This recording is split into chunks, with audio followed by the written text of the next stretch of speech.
Yo les amis, c'est Master Coco. Gros bisous à tout le monde, gros bisous à tous ceux qui sont ici là.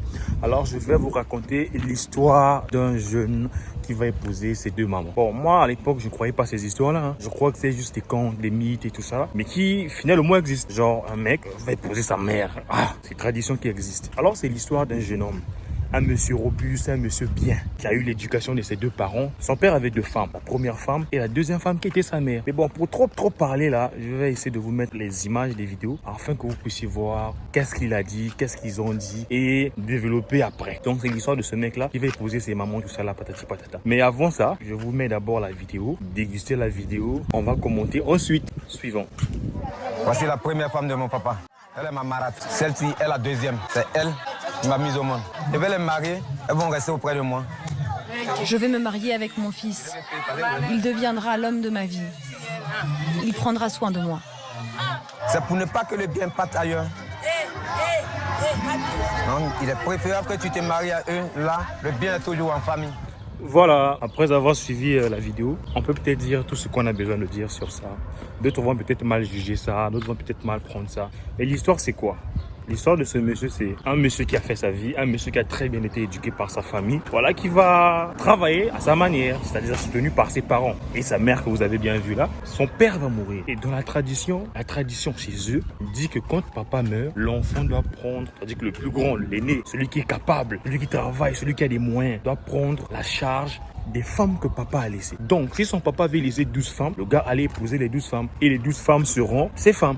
Vous voyez, seront ses femmes. Et le monsieur, dans sa responsabilité, dans toute sa bravoure, dans l'homme qu'il faut, va prendre ces deux mamans-là pour que ces mamans-là puissent être ses femmes. Moi, je trouve que l'idée n'est pas mauvaise. Et d'après toi, qu'est-ce que tu penses de ça? Qu'est-ce que tu penses de l'histoire? C'était la petite partie de l'histoire. Mais j'ai aussi une histoire à compléter, une histoire sur ça.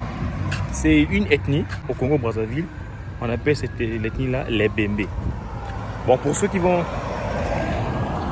suivre, pour ceux qui vont arriver jusqu'à ici, qui sont congolais, peuvent témoigner sous les commentaires. L'ethnie là aussi procède comme ça. C'est-à-dire, si ton grand frère est marié à une femme, par exemple, quand ton grand frère meurt, tu es obligé d'épouser cette femme. Ça dépend, hein. Ça dépend du clan, ça dépend de je sais pas quoi. Tu es obligé d'épouser cette femme. Donc, si ton grand frère avait 3 femmes, tu vas épouser les. Ton grand frère avait 4 femmes, tu vas épouser les 4 femmes. Maintenant, quand tu refuses, c'est des katas, hein. C'est des trucs, quand tu refuses, tu vas faire avec les djinns, tu vas faire avec les grands esprits de la famille. Parfois, tu vas faire avec des grands sorciers de la famille.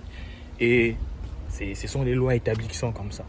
Quand ton frère meurt, tu dois prendre la femme de ton frère. Mais comme chez eux, par exemple, c'est quand ton papa meurt que tu dois prendre tes deux mamans.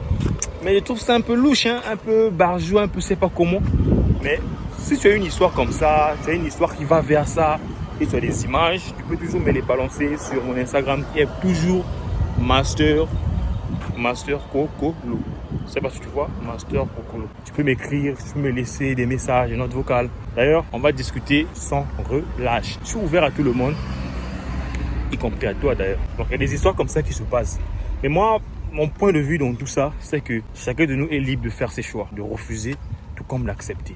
Moi, à leur place, épouser ta mère. Bon, quand on parle d'épouser sa mère, ça devient compliqué, hein? Compliqué. Ou épouser la femme de ton grand frère, ça devient compliqué. Je sais pas, mais c'est difficile à avaler, c'est difficile à boire comme nouvelle, c'est difficile. Je ne vois pas ça. Comment? Je ne sais pas, mais sur ce sujet, franchement, je n'ai pas assez d'arguments pour convaincre une personne à accepter d'épouser sa mère ou d'épouser la femme de son grand frère. Bon, d'ailleurs, chacun de nous a ses ethnies, chacun de nous a ses clans, a ses origines. Quant à toi, qu'est-ce que tu penses de tout ça? Ton frère meurt, tu prends sa femme, ou bien ton papa meurt, tu prends son mari. Les deux cas, tu es dans quel cas? Et si tu ne partages pas aussi les deux cas, tu peux toujours nous dire, est-ce que pour toi c'est pas bon, ou est-ce que pour toi c'est bon? C'était votre gars Master Cocolo avec la dotation de maximum par là. Bisous à vous, ciao ciao.